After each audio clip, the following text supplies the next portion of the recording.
The fallout from President Trump's zero-tolerance policy has increased pressure on Congress to pass an immigration bill. After meeting with House Republicans yesterday on Capitol Hill, he'll meet with some of them again today at the White House.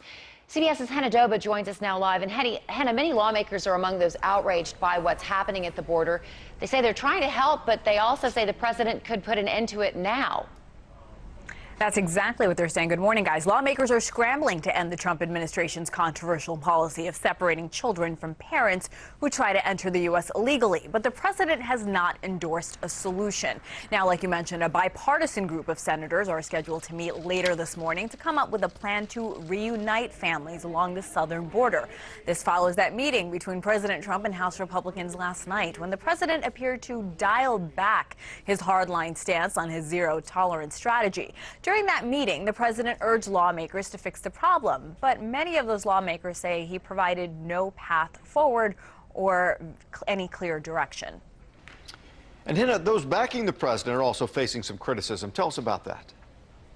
Yeah, Republicans are increasingly worried that a backlash from the Trump administration's policy could cost them seats in the midterm election. Now, even if a bill makes it out of the House, it likely lacks the Democratic support it needs to pass the Senate. Any vote on an immigration bill in the Senate is expected to need 60 votes to pass. Now, the Associated Press is reporting that babies and other young children who have been taken are sent to at least 3 so-called tender age shelters in South Texas. A 4th is planned in Houston. And Hannah, medical providers are sharing new details from inside the facilities. What have we learned? Yeah, this as opposition continues to grow. They say it's safe and it's clean, but many of the children are not happy. The largest U.S. doctors group, the American Medical Association, is urging the Trump administration to end separating children from their migrating families.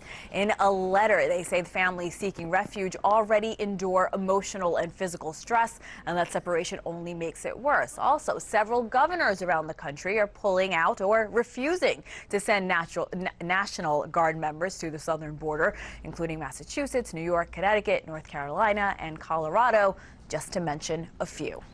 All right, Hannah Doba live for us this morning. Hannah, thank you so much. And any new information from Washington or the border, we'll bring it to you. We're also keeping a close eye on migrant children headed to North Texas.